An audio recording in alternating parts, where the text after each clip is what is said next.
Neither is this ప్రాంతం అటు విజయవాడ కాదు, అటు గుంటూరు కాదు.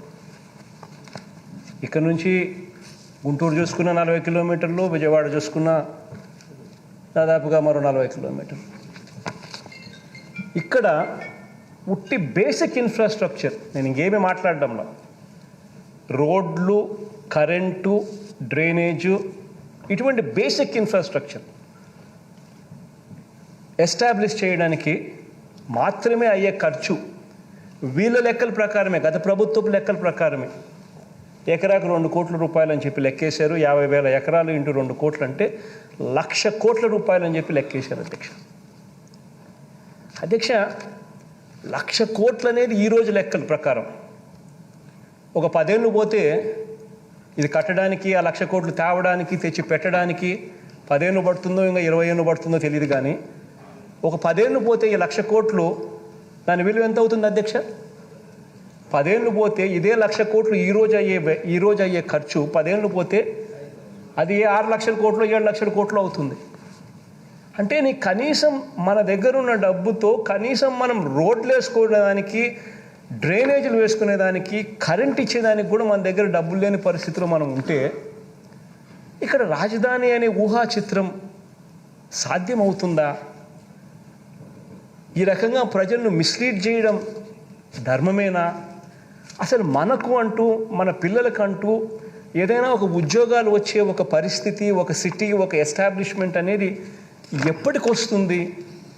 చదువుకున్న మన పిల్లలు ఉద్యోగాల కోసం ఎప్పుడూ కూడా పెద్ద నగరాలైన హైదరాబాద్కో, లేకపోతే పెద్ద నగరాలైన బెంగళూరుకో, లేకపోతే పెద్ద నగరాలైన చెన్నైకో, ఇటువంటి నగరాలకు వెళ్ళాల్సిందేనా? ఎప్పటికీ మనకు మార్పు ఉండదా అనే ఆలోచనల మధ్యలో నుంచి ఈరోజు రాష్ట్రంలో ఉన్న బిగ్గెస్ట్ సిటీ ఈజ్ విశాఖపట్నం. అది బిగ్గెస్ట్ సిటీ ప్రస్తుతం రాష్ట్రంలో. ఇటువంటి బిగ్గెస్ట్ సిటీలో ఆల్రెడీ రోడ్స్ ఉన్నాయి, ఆల్రెడీ డ్రైనేజీలు ఉన్నాయి, ఆల్రెడీ కరెంట్ ఉంది, ఆల్రెడీ అన్ని రకాల ఇన్ఫ్రాస్ట్రక్చర్ ఫెసిలిటీస్ ఆల్రెడీ ఉన్నాయి.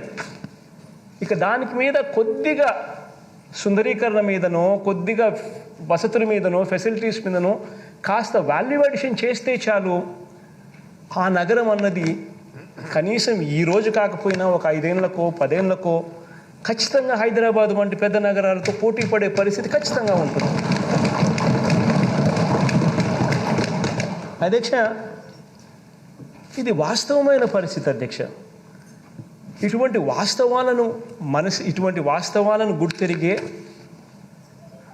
ఇక్కడ రాష్ట్రంలో 3 ప్రాంతాలు కూడా అభివృద్ధి చెందాలి, రాష్ట్రం పూర్తిగా అభివృద్ధిలో పరిగెత్తాలి అనే ఉద్దేశంతో, అన్న తాపత్రయంతోనే విశాఖపట్నంలో ఎగ్జిక్యూటివ్ క్యాపిటల్ పెట్టాలని, ఇక్కడ ఈ ప్రాంతంలో, ఎందుకనంటే ఇక్కడ ఆకాంక్షలు కూడా ఉన్నాయి కాబట్టి ఇక్కడ ఈ ప్రాంతంలో లెజిస్లేటివ్ క్యాపిటల్ ఇక్కడ పెట్టాలని, కర్నూలులో ఇంతకుముందు 1953 నుంచి 1956 దాకా కర్నూలు ఆంధ్ర రాష్ట్రానికి క్యాపిటల్, అటువంటి క్యాపిటల్ని అక్కడి నుంచి షిఫ్ట్ చేశాం.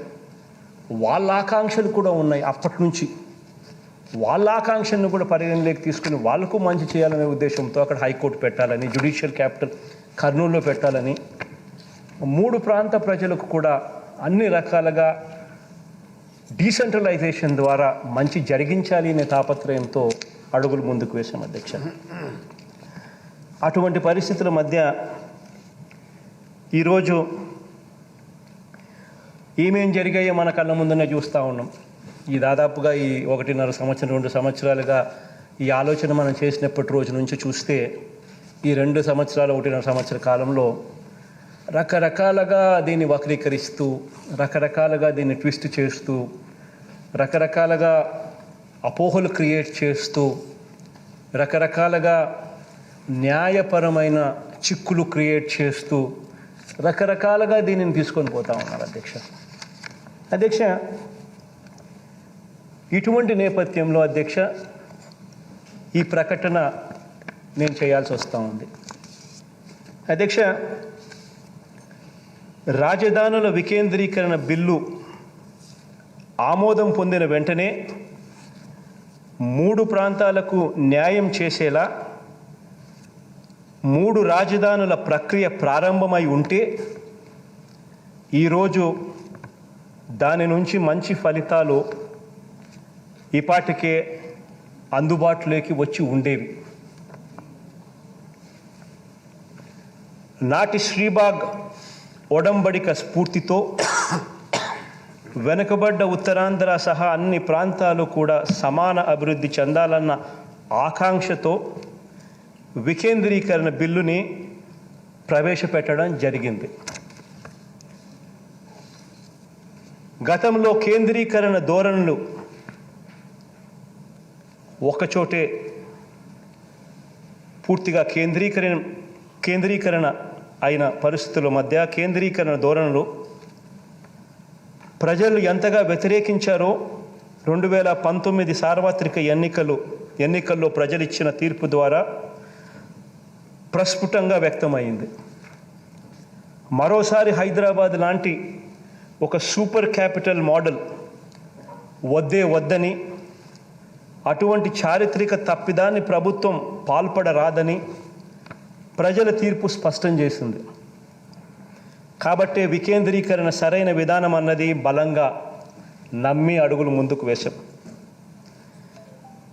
అధ్యక్ష, అన్ని ప్రాంతాలు, అన్ని కులాలు, అన్ని మతాలు, వీరందరి ఆశలు, ఆకాంక్షలు ప్రభుత్వం పరిగణనలోకి తీసుకుంది కాబట్టే, వాటిని ఆవిష్కరించింది కాబట్టే మన ప్రభుత్వాన్ని గడిచిన ఈ 2.5 సంవత్సర కాలంలో జరిగిన ఏ ఎన్నికలను తీసుకున్నా కూడా ప్రజలు మనసారా దీవిస్తూ వచ్చారు ఈ ప్రభుత్వాన్ని.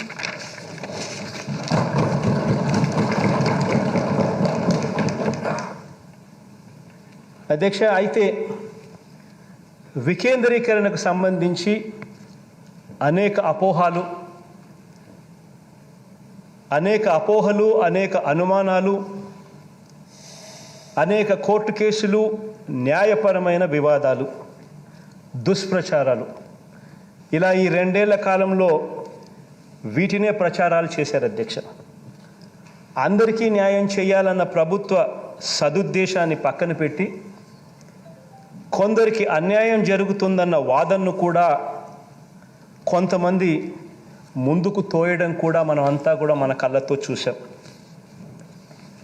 అధ్యక్ష, ఇటువంటి బ్యాక్గ్రౌండ్లో, ఈ నేపథ్యంలో వికేంద్రీకరణ అవసరాన్ని, 3 రాజధానులకు సంబంధించిన బిల్లులోని ప్రభుత్వ సదుద్దేశాన్ని విపులంగా వివరించేందుకు చట్టపరంగా కానీ న్యాయపరంగా కానీ అన్ని సమాధానాలను బిల్లులోనే పొందుపరిచేందుకు, బిల్లుల్ని మరింత మెరుగుపరిచేందుకు, అన్ని ప్రాంతాలకు అందరికీ విస్తృతంగా వివరించేందుకు, ఇంకా ఏమైనా మార్పులు అవసరమైతే వాటిని కూడా పొందుపరిచేందుకు ఇంతకు ముందు ప్రవేశపెట్టిన బిల్లును ప్రభుత్వం వెనక్కి తీసుకొని ఇంతకు ముందు చెప్పిన అన్ని అంశాలను పరిగణలోకి తీసుకొని మళ్ళీ పూర్తి సమగ్రమైన మెరుగైన బిల్లుతో సభ ముందుకు వస్తుంది.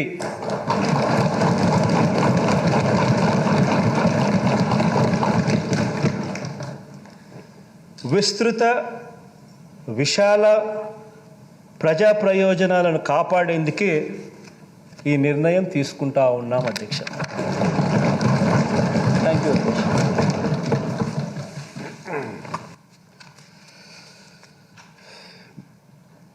The question is the Andhra Pradesh Decentralization and Inclusive Development of All Regions Repeal Bill 2021 be taken into consideration.